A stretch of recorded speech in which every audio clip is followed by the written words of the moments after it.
Keep yourself in the loop of everything football on the Golden State Media Concepts Football Podcast. The latest news on and off the field, be it college football, Big Ten, SEC, Big 12, Pac-12, ACC to the NFL. We've got you covered. Listen to the Golden State Media Concepts Football Podcast.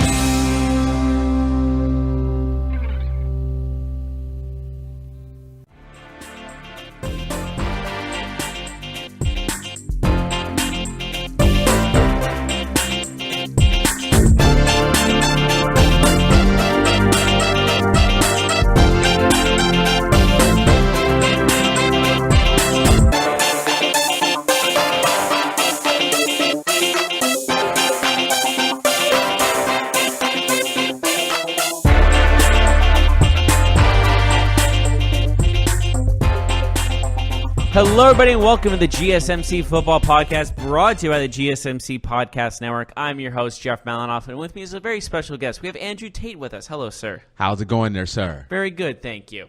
Well, you wanted to be here for the very important topic of Antonio Brown, and he has been traded to the Oakland Raiders for a 3rd and 5th round pick, which seems like pennies on the dollar, and he also got a pretty handsome contract himself. But you wanted to go on the show to talk about this, so what are your thoughts on this? Okay. So, thank you, everybody, for having me on. Haven't been on this show in a little while. It's actually been quite a while. When I first saw this, what did you think of the show? I mean, what did you think of that move? For a 3rd and 5th round pick, the Raiders stole him. You know, I do agree they stole him. But when I first saw that the Raiders had traded for him, I was like, what the heck are the Raiders doing? They got rid of Khalil Mack. They got rid of Amari Cooper. And those guys are young. But then they traded away 2 young guys 25 for a big, huge contract. And I'm like, what the heck are the Raiders doing? Did it make sense to you initially? Well, I think it was more like when they traded away Khalil Mack, it seemed like there was contractual issues, and they just seemed like they weren't going to get anywhere, so they tried to get something out of it before it all went downhill.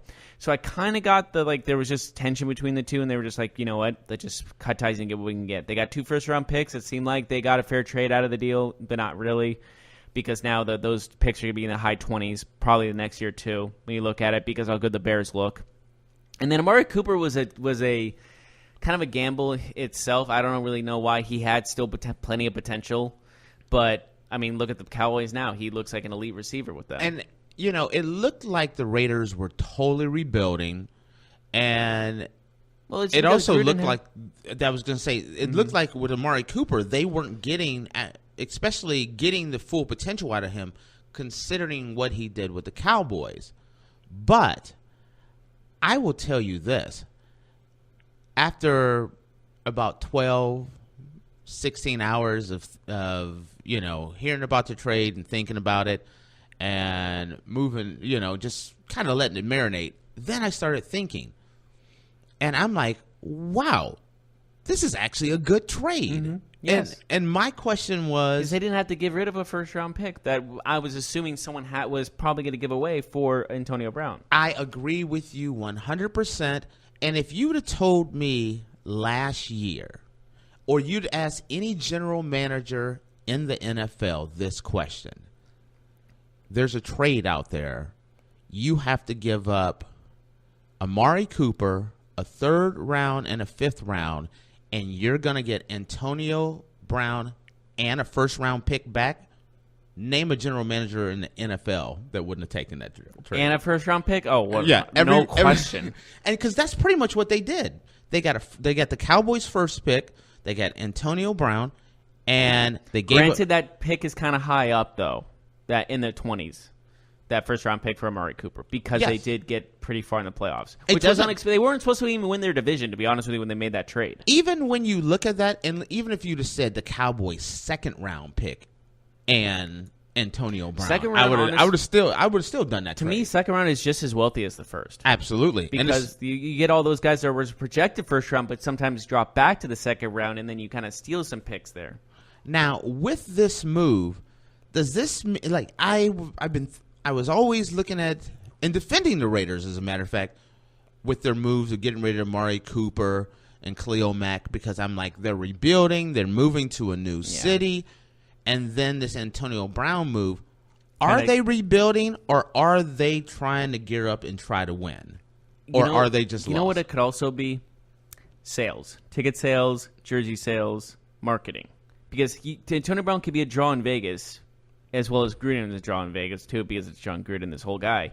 So I think that could also be it. But the contract that they reconstructed with Antonio Brown is $50.1 million over 3 years. 30 of it guaranteed. Right. That is a lot for I think that's the most for a wide receiver ever, if I'm not mistaken. It's up there. You want to know what is a lot? The craziest thing of all is, what the heck were the Pittsburgh Steelers doing? The fact that they traded him for what they got is Ben Roethlisberger. Crazy. I don't care. I make him sit the bench. I don't care what I do. So you pull a Le'Veon Bell. What Antonio Brown basically pulls a Le'Veon Bell, in a sense. Okay. As far as cap goes, who is the highest paid receiver in the NFL as far as salary cap goes for this next season? Well, it seems like Antonio Brown's going to be the guy, right? You would say Antonio Brown of the Raiders? The answer would be wrong. Antonio Brown of the Pittsburgh Steelers would be the highest cap hit wide receiver in the NFL. Pittsburgh's salary cap hit of $21 million is going to be more than Julio Jones, AJ Green, Odell Beckham Jr. He's the highest paid player. He's going to be the highest. I don't want to say highest paid. There's like $20 million dead cap. Correct? $21 million dead cap against that. Antonio Brown counts against the Pittsburgh Steelers cap more than any wide receiver in the NFL. That's Odell Beckham Jr. That's all the name the top guys. Mm-hmm. So when you're saying the highest paid player in the NFL against your cap is not even on your team, and you had him signed for 3 years, why would you do this? It just seemed there was like so much tension and so much animosity between Antonio Brown and like the Steelers organization that this was like, we needed to get rid of this guy. Like Le'Veon Bell doesn't count against their salary cap. I mean, it's okay to let him go. But he says we're free agent. So right. Yes. You have crippled yourself. If you're the Pittsburgh Steelers, maybe one of the best ran organizations of the last 30 years, maybe the worst ran organization of the last 12 months. Isn't it crazy how like the Browns and the Steelers kind of swap that kind of theory? Because now the Browns look like a genius organization with the young talent they have around them and the potential of a playoff run, and that the trade for Vernon from the Giants, who's a great end with the Myles Garrett the opposite end. That Kareem team Hunt, everything. That team looks like a Super Bowl contender, does it not? Without question, I agree with you. And now the Steelers look like this team that's going to be like, when are they going to make the playoffs again? I don't see them making them this year. I honestly don't. Here's the weird thing. I grew up in a small town called Alliance, Ohio, which is smack dab in the middle. I'm like an hour from Cleveland. I'm an hour from Pittsburgh. So in my town, everyone was either Pittsburgh or Browns fans. And if you're a Browns fan, you're like pretty miserable. If you're a Steeler fan, you're loving life. And I feel like somehow someone in that town figured out how to do a little Freaky Friday thing and switch places and pull the Steelers organization into Cleveland and dumped off the Browns organization in Pittsburgh. You know, I think that's just the thing with sports, though, is like everyone has their uphills, but also every team has their downhills. And I think it's that moment in time where everything is just going up for teams that have not been doing so well and down for teams that have been going great. I disagree. I'm going to disagree with you only because of this. Where in the world do you have a situation where you have, let's use the Cowboys back in the day with Aikman, Emmett, and Michael Irvin. The 90s. Okay. Could you imagine? Yes, I understand the Jimmy Johnson situation. You lost Jimmy Johnson. But you don't have a situation where you're like, Emmitt Smith, gone. Michael Irvin, we don't need you anymore. Goodbye. We have never seen something quite like this, where you like that Roethlisberger, Bell, Antonio Brown trio, maybe one of the most wasted potential like threats in history. And the reason why I say the Pittsburgh Steelers organization is maybe the worst right now, running the worst of any franchise in the NFL, is Antonio Brown. He did all the stuff he did, all the antics, and the history is written by the victor. And let me tell you, the victorious one is Antonio Brown. He's an older wide receiver who just got who got traded away from a quarterback that he didn't want to play for, a coach that he didn't want to play for, an organization that he didn't want to play for, even though he was signed for 3 more years. Said he was trapped. Right. They wanted to send him to Buffalo. He's like, nope, not going to Buffalo. He would have done the Le'Veon Bell thing and just sat out. No way. And so not only did he go to a team he wanted to go to, then they gave him a brand new contract with guaranteed money. But then you look at Pittsburgh, they had Le'Veon Bell franchise tag, so they could have franchise tagged him this year too. They had Antonio Brown under contract. And what did they do? The first thing they said was, we are definitely going to trade Antonio Brown. He's gone. When you say that, that means automatically you've lost your leverage with every team in the NFL. Exactly. You're no longer in demand. Because now you need him out and people are not going to give you everything. You're desperate to get rid of a guy because you've put it out there that he is not coming back. Right. So now, instead of getting a first-round pick like you get for Amari Cooper, you now get a third and a fifth round pick. See, that's my question. What did the Bills offer is my question. I don't think that was ever been released. It doesn't. No, it was never released. But I'm curious if they were the ones that gave the first-round pick because they knew the market and how people would – like everyone else would go for it. Maybe they kind of went up the ante a little bit with it. And Antonio Brown, it will never come out what he offered.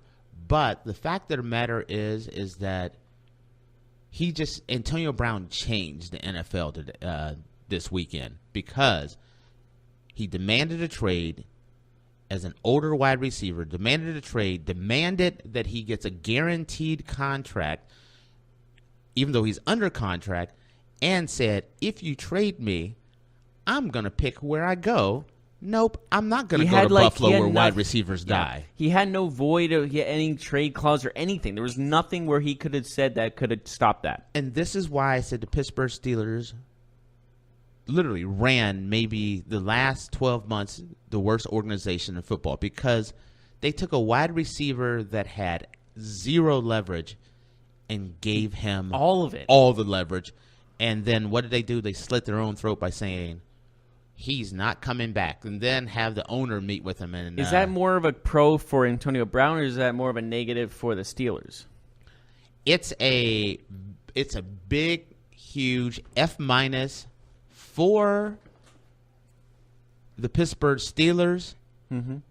I did not like any of the antics that Antonio Brown had. Yeah. But he gets an A+ because he got everything on his wish list. He was very smart about it. If you're the he was kid, being a nuisance, and that's like just get rid of him as fast as possible. Yeah, if you're the kid who got bad grades, skipped school, had temper tantrums, and you still got everything you wanted for Christmas,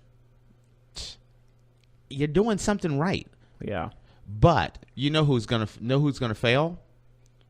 Other wide receivers in the NFL, because there's no way they're going to replicate that. Right, because there's going to be other wide receivers out there saying, you know what? I want to do what he just did. You know who rings the bell is Odell Beckham Jr. And he just got a brand new contract. So I don't. But he's on the trade block supposedly. He is getting shopped at the moment. I think they're in trade discussions. That's the rumor.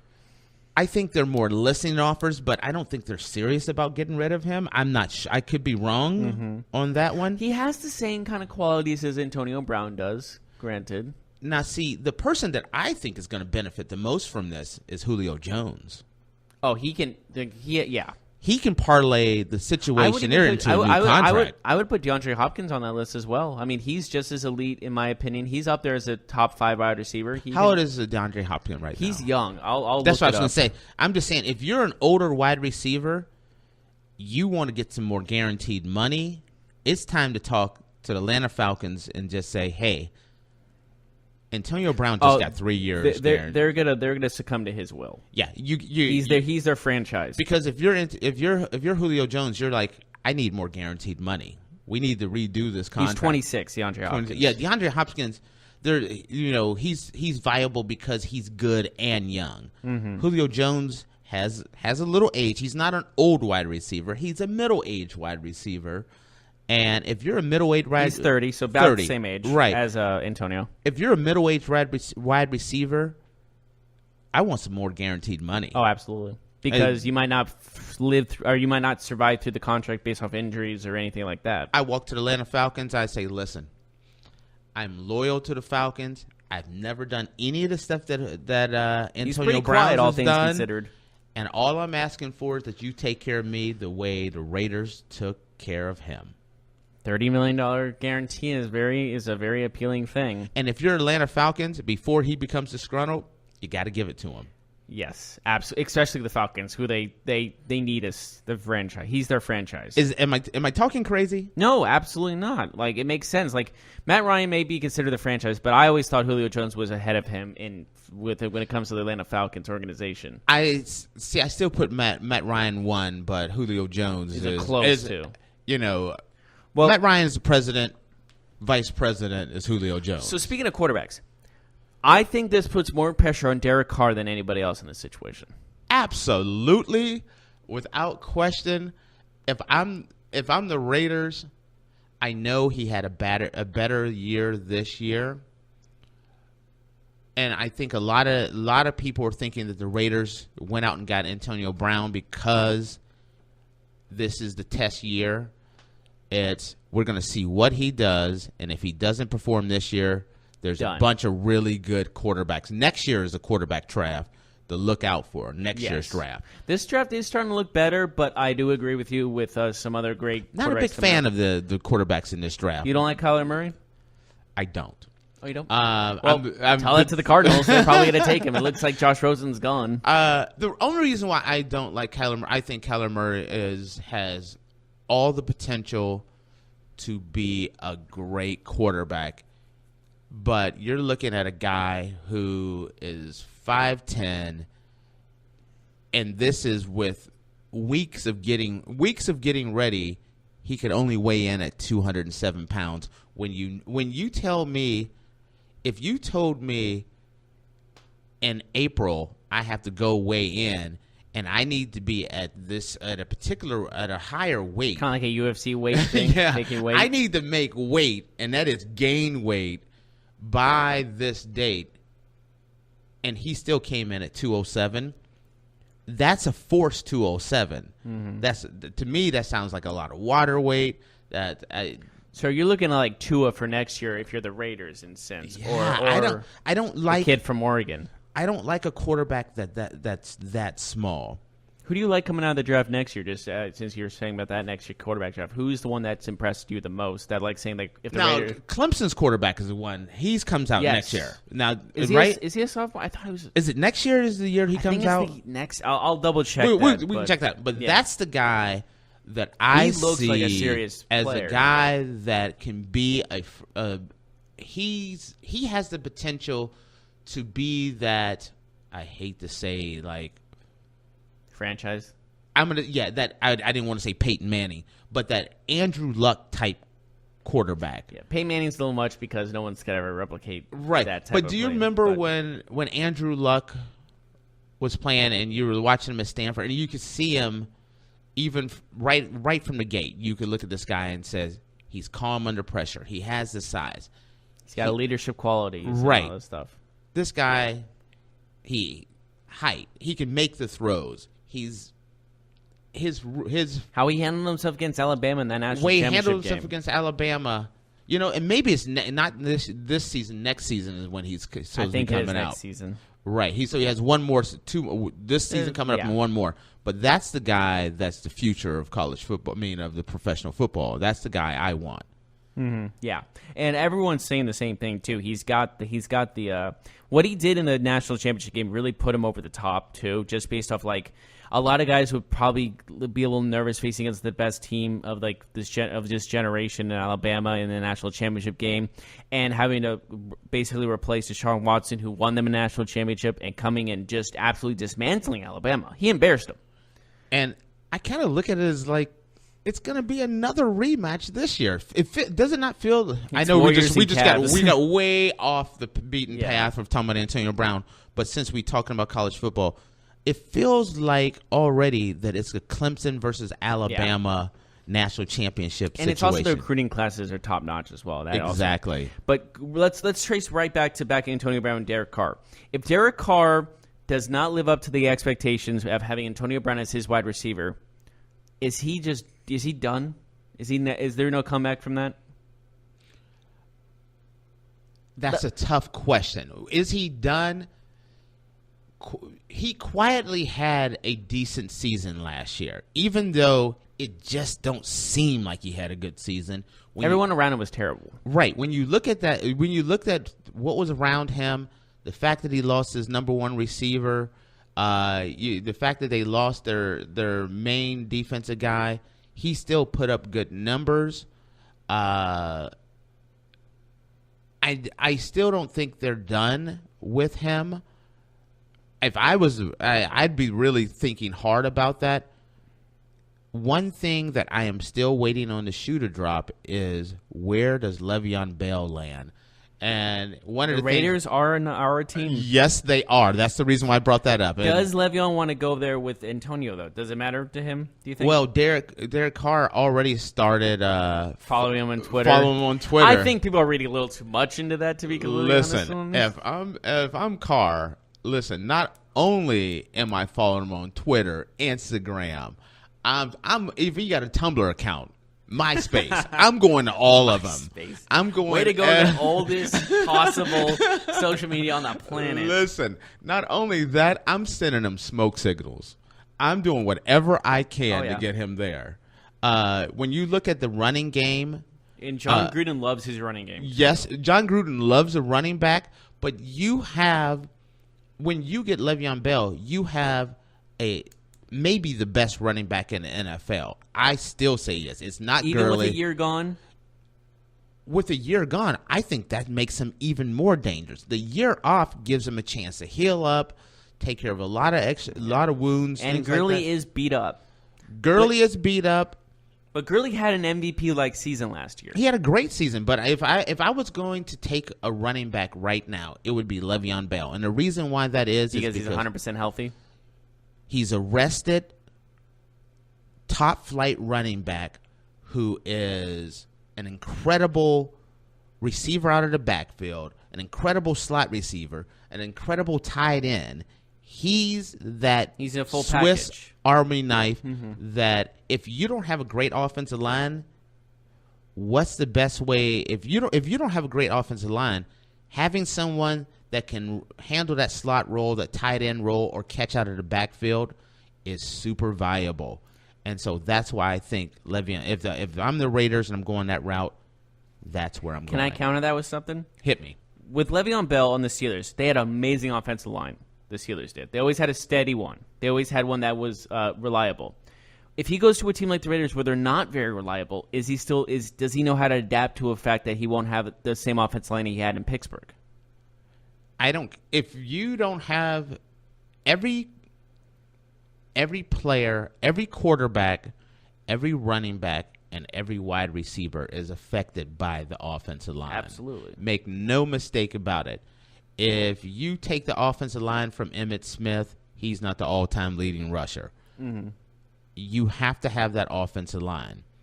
Now, the Raiders have a lot of draft picks. This is true. And so the future of what that offensive line is going to look like with all the draft picks they have, I still don't know. So it's more about to be continued. Mm-hmm. But if it is an adequate offensive line, then Le'Veon Bell is the guy. If you're just going to have an adequate offensive line, you've done something. You look at, have you upgrade if you bring Le'Veon Bell in. If you go Le'Veon Bell in the backfield, Antonio Brown at wide receiver, a good receiving core makes it so you can't put 8, 9 men in the box. That helps out that offensive line by having a good wide receiver and a good passing game. Wouldn't that put more pressure on Derek Carr in theory? Would that even? Oh no, there's good. This is a year. There's a lot of pressure Antonio Brown, but adding Le'Veon Bell be a whole nother level, wouldn't it? Yes. No. This is. I feel like this is a pressure year for him. Has to be, because if he doesn't perform, it's on him. I could definitely see him in a situation where is he the next Ryan Tannehill? Right, a guy that just like, and then the thing is like people could say, oh, he didn't have some good years because the talent around him wasn't very talented. Granted, this year he has the best talent in wide receiver core. Well, no, he's that's one, but just because you have one guy, they need. Let's see what else what that wide receiver core is going to look like. Well, the other receivers need to step up because Brown's going to be the double coverage guy. If you have a complimentary second and slot receiver, then you can do something good. But that's why Le'Veon Bell. That's why even if Le'Veon Bell, if they went out and got a Le'Veon Bell, he'd be the second guy looked at on the offense. He'd be their third option, the number 2 guy. I would even put him at the number 2 option. To be completely honest with you. Well, he should be their number 2 because you'd have. Do they have Jared Cook still? Is he still a Raider? I haven't gone through their whole roster because the offseason it hasn't even started yet, so I haven't gone through. So I'm not sure. I can't speak on that one. But if he stays there, then Carr has a great tight end and a great wide receiver, and if he gets Bell, he has a perfect trio around him that he can throw the ball to. There's no excuse for him not to do well. No, he has been upgraded at wide receiver. Pretty much, you've traded Crabtree for Antonio Brown. Yes, that's the way I see it. I think they should have kept Crabtree. Well, Crabtree just got cut by the Ravens as well, if I'm not mistaken. Right, yes, he did. He honestly, he had some good years with the Niners, some okay years, let's be honest. And that kind of got him to the Raiders, and he was okay there. He just never lived up to the potential of, I believe he was the 10th overall pick, if I'm not mistaken. And so going with a guy that really never lived up to his potential to a guy that's exceeded all his potential in Antonio Brown. Every single year. What was he, 6th-round pick out of Central Michigan? Yes. Now, and this is one of the things we were talking about, and I know you're going to touch on this a little bit, about perception and reality and looking at what a guy's best year was. We were talking about Danny Amendola and what his best year was. When you look at Antonio Brown and you say, would you take Antonio Brown's worst year? The answer is yes. 100%. Yes, that's a success. If you say Antonio Brown's going to have just an average to below average year for Antonio Brown, that's a success for the Raiders. A little over 1,000 yards and 6 touchdowns. It's a success for the Raiders, no matter how you slice it. He could play, though. His worst is probably their receiver's best. Yes, I agree with you on that one. Yeah, Antonio Brown's just that special of a player.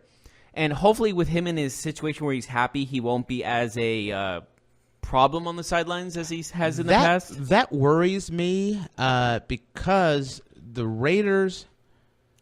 Gruden doesn't like that kind of stuff. Right. I'm just saying that... I have a feeling they're going to butt heads. Am I crazy to think that? And once upon a time, I used to sell advertising. I used to sell Raiders packages here in Bay Area.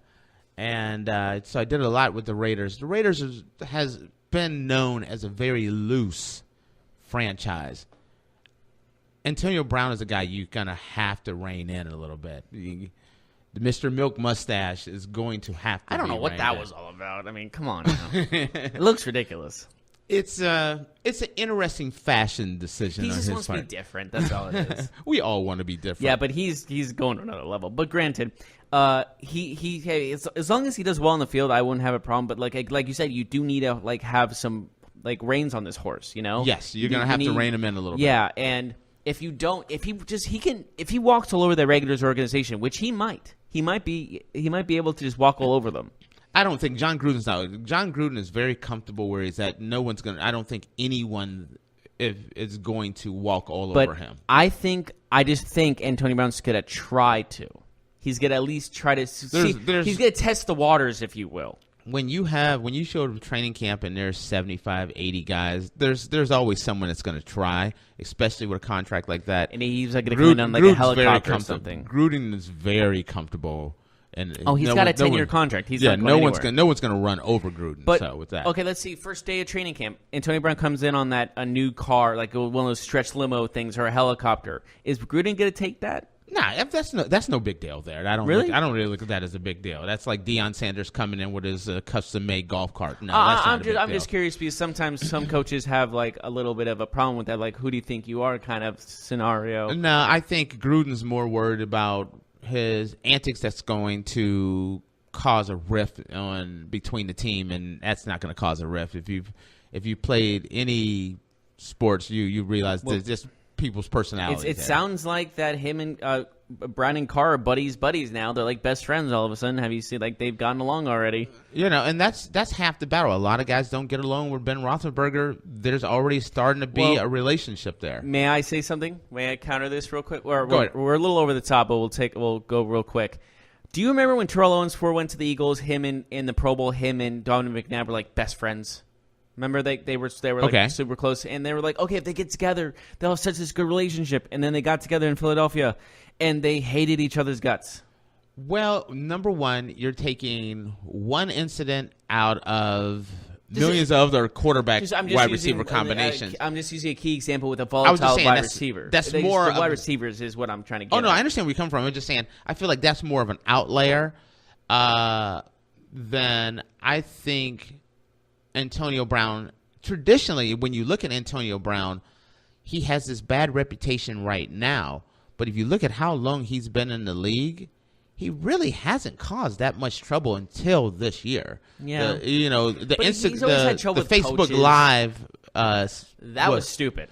But that's just one, and that's the only other incident before this. So he really wasn't a big troublemaker for many years. There was always that camera on him when he's arguing with an offensive coordinator, Todd Haley, or something like that. He's always it always looks like he's seemingly butting heads with somebody. Hasn't everyone gotten into it with Todd Haley? Well, Todd Haley's probably getting into it with someone right now. Probably getting into his son. Or something. Let's face it. Todd Haley's probably one of the biggest cancers in football. I'm not going to call him that, but he's tried to corrupt a lot of players. He has rubbed some people the wrong way. Absolutely.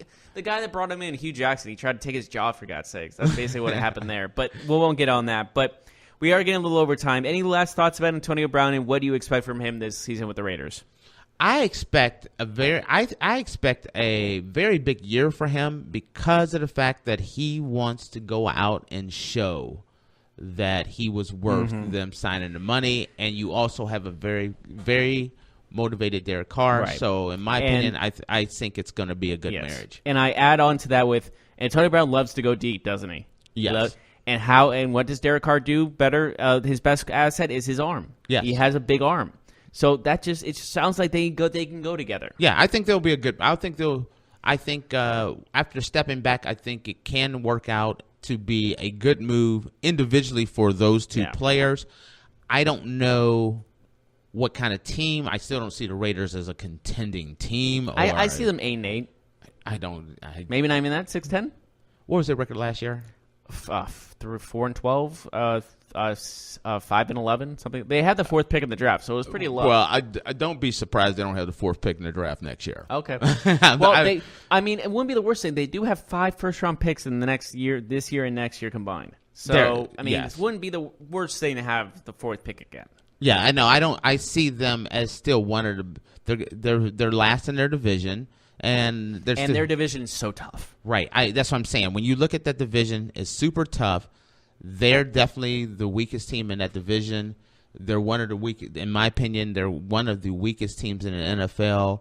I got them between 3 and 5 wins this next year. Okay, I see at best 8-8. I'll say at best 8-8, but I see them easily going 3-13 or 5-11. If I'm going to tell you this right now, if the Raiders go 8-8, that was a monstrous success, because all you're looking for with a team like that is growth and improvement. And if they go 8-8, Gruden's on a 5-year plan right now.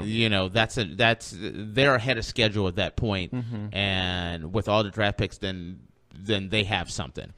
but they need to nail those draft picks because John Gruden has never been the one that is good with scouting players. Well, because I know we're up against a break here, but the only thing I was going to say is that Gruden has always gone on to situations where there was very strong teams that did not have this kind of this level of or this number of high level draft picks. Mm-hmm. This is going to be this year and next year will definitely tell you a lot about the direction that the Raiders are going to go. And Gruden's been gone out of the league for a long time, been one of the analysts and all that kind of stuff. And he also hired a general manager that had that kind of analyst. But again, we'll see how this team does, and it's all us guessing right now. But we'll take a short break. Thank you so much for joining us, Andrew Tate. It is absolutely my pleasure. It was an absolute blast having you. And when I come back, I'll be talking about some other free agency additions as we are closing in on Wednesday when the season begins. We'll be right back right after this.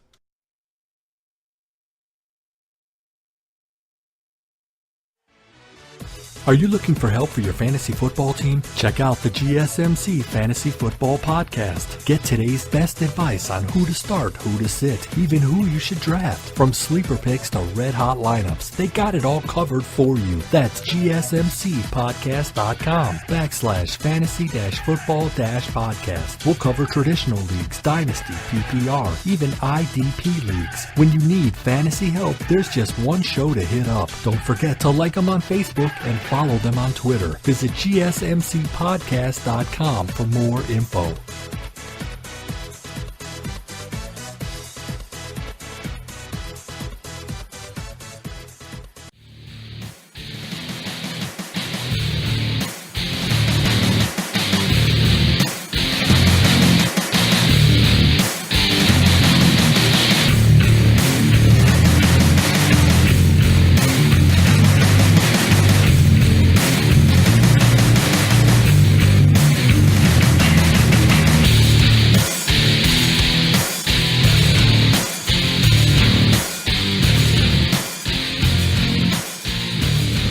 Welcome back here on the GSMC Football Podcast. For those who we just finished up with our good buddy Tate, who we were talking about Antonio Brown and that big trade of the Raiders.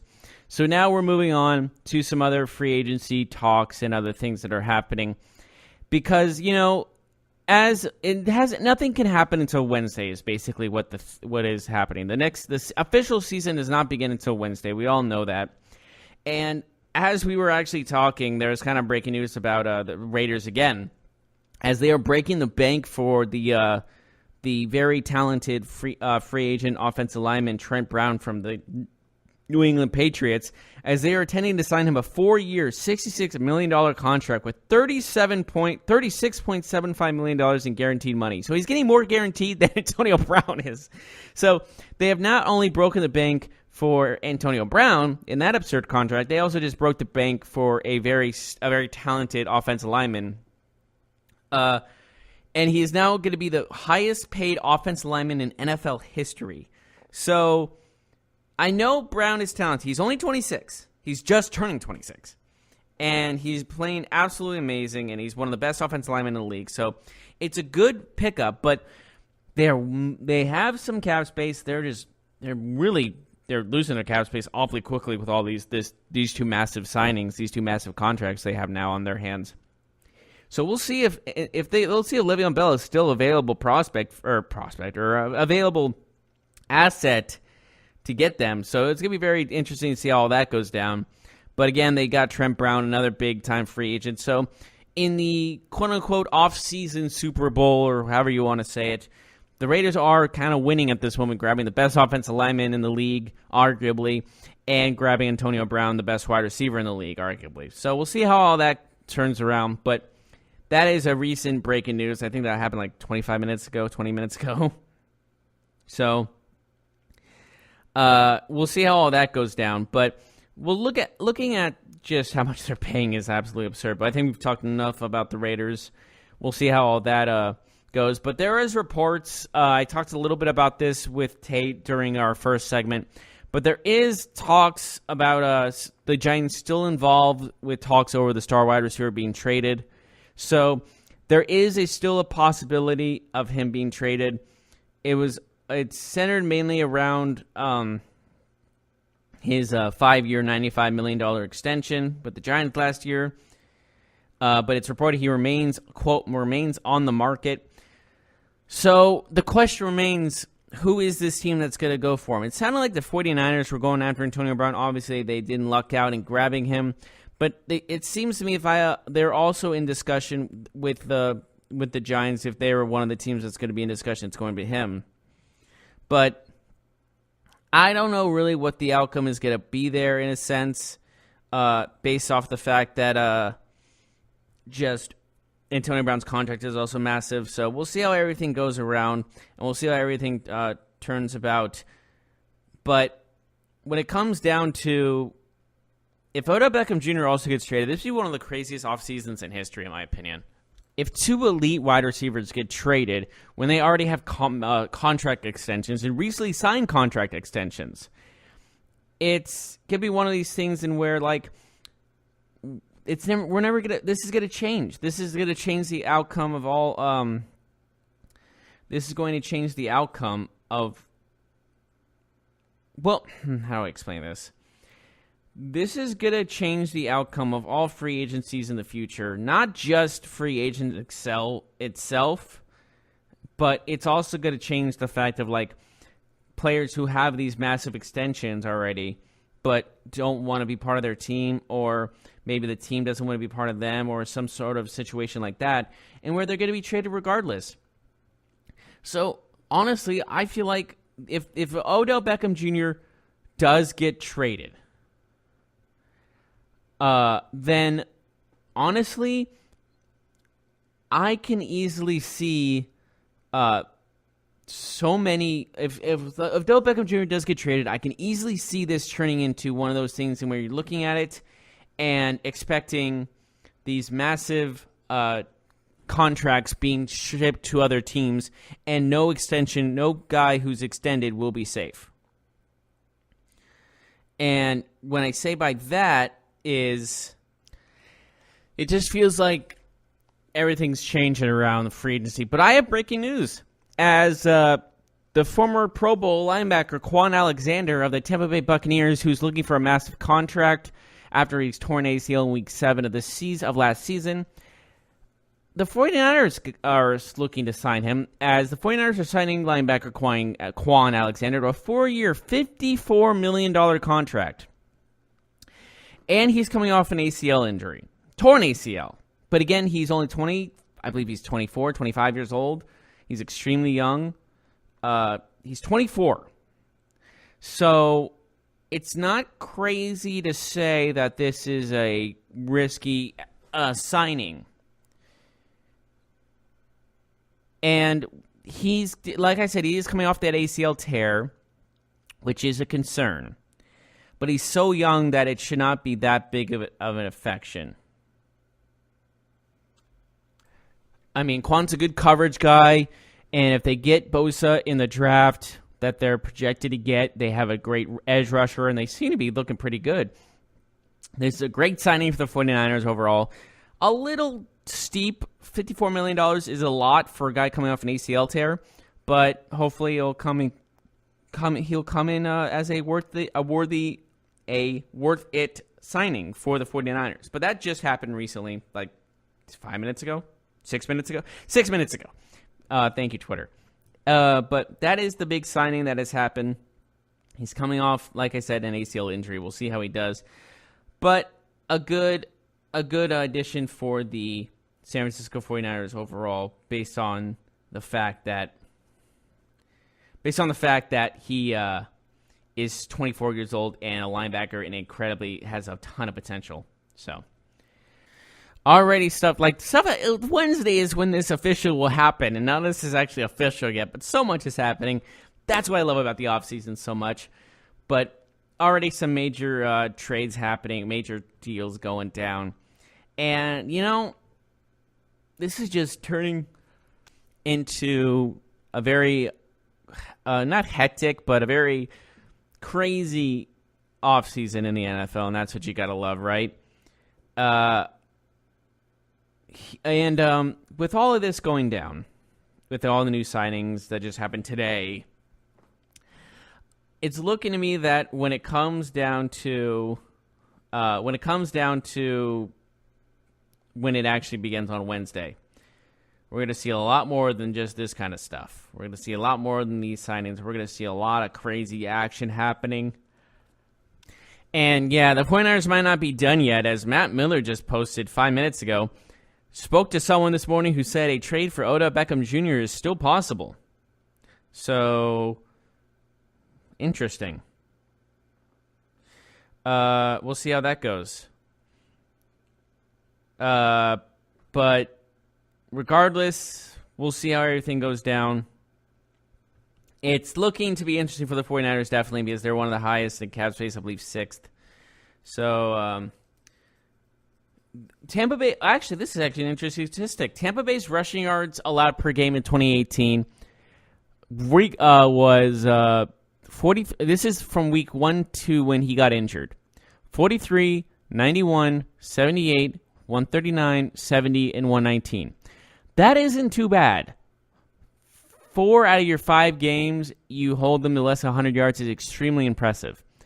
As soon as he tears his ACL, every single game is 100 yards or more, except for one 80-yard game in week 16. So after Quan Alexander tore his ACL with the Tampa Bay Buccaneers, they allowed 138 rush yards, then 179, 116, 163, 148, 162, 100, 242, 80, and 109. So obviously he was a huge part of that defensive in the running game. So definitely big boost for the 49ers. They're desperately in need of a linebacker. With Fred Warner, another kid from Penn State, playing extremely well, this seems to be a good signing for the 49ers. Absolutely. And, okay, news stuff coming around. According to NFL Network, Earl Thomas wants a deal of 2 years worth $30 million. Huh. 2 years worth $30 million. Now, that seems like a lot. Maybe not. I don't know. He did break his leg and all that and all that stuff that happened, but that just seems a bit. How do I explain this? Seems a bit risky. 2 years, fine. 30 million, 15 a year. I don't know about that. Maybe 2 year, 20. I think that would be a fair guess to say, but I think someone will do it based off the name and Earl Thomas. I'm not saying Thomas is bad in any sense of the matter. Absolutely not. I'm just concerned about his injury. That's all I'm concerned about. And will he still play at a high level? I don't think there's a doubt in my mind he would be injured in any way, or will be less than he is in any way, just because of the fact that he's talented. He's just a talented safety, and regardless of his injury, regardless of his circumstances at the moment, I think he could still be a top player in the league. So I guess maybe 30 million isn't too bad, but I mean, I would try to lowball him first if I'm going to be completely honest with you, because I don't know, 30 million just seems like a lot is all. That's all I see. Anyways, with that being said, we can take a short break now, and then when we come back, we can talk a little bit more about free agency and anything other big news that needs to be said when it comes down to the NFL. And we'll be right back right after this.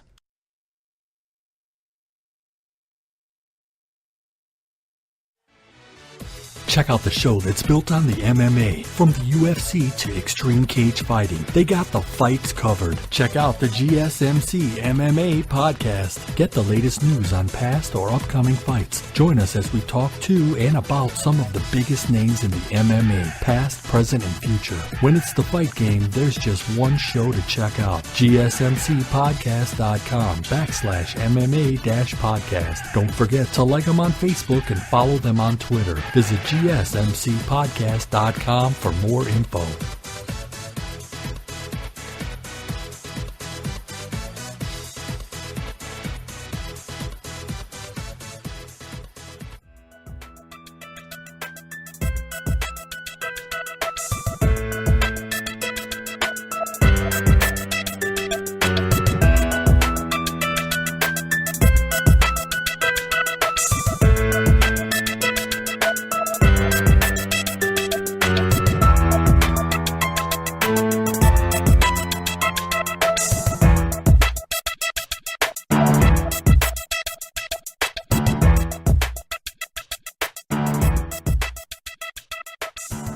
Welcome back to the GSMC football podcast, finishing up the day here. With everything just being said about Antonio Brown, Quan Alexander, Earl Thomas, Odell Beckham Jr. still being a possible trade, we really don't know what's going to be what's going to be the biggest move this season, I guess you can say.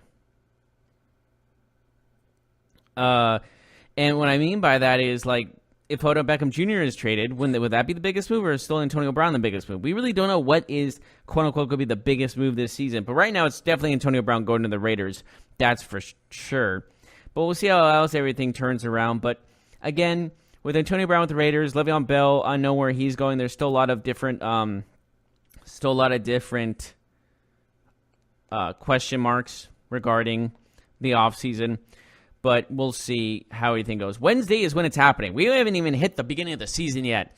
And so we're excited to see how all this goes down.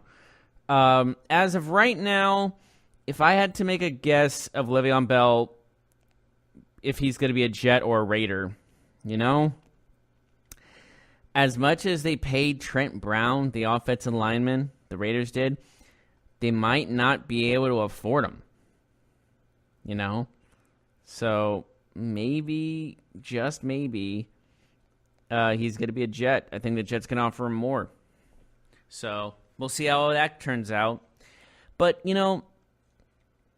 just NFL rumors are always going to be just absolutely scattered, absolutely crazy, regardless how everything's going to go. And it just seems that with this whole Antonio Brown trade, like I said, it changes up the game. We already talked about that for a whole segment. And it's also reported the Broncos are keeping Emmanuel Sanders, which is good for Joe Flacco. Yeah. Still weird to say that Joe Flacco's a Bronco, not a Raven. But, I mean, what do you get? Yeah. Anyways, it just feels like there's still a lot more available free agents. C.J. Mosley.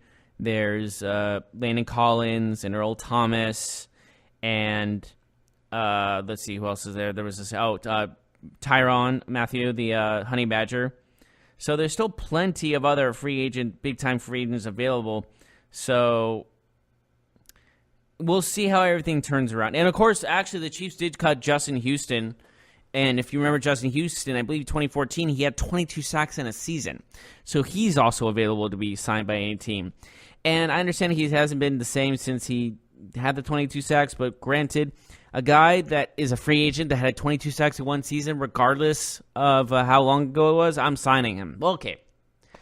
How long ago was it a strong stretch? It's only been 5 years since he had that 22 sack season. And for Justin Houston, leaving Kansas City is tough, probably because he was kind of the face of that defense for a long period of time. The question is he better? Are they better off without him? We'll see. He's 30 years old. 4-time Pro Bowler, first team All-Pro in 2014 when he was the sacks leader. So, I mean, he has potential to replicate those type of seasons. But again, we'll see how it all turns around when the offseason officially starts. But that is our show today. Thank you so much for joining us, everybody. And please tune us in tomorrow as we continue with the football podcast, as we're getting closer and closer to Wednesday, as we're getting closer and closer to all the mayhem that's going to happen. And as always, I'm Jeff Malinoff, and I'll see you next time. You've been listening to the Golden State Media Concepts Football Podcast, part of the Golden State Media Concepts Podcast Network. You can find this show and others like it at www.gsmcpodcast.com. Download our podcast on iTunes, Stitcher, SoundCloud, and Google Play. Just type in GSMC to find all the shows from the Golden State Media Concepts Podcast Network, from movies to music, from sports to entertainment, and even weird news. You can also follow us on Twitter and on Facebook. Thank you, and we hope you have enjoyed today's program.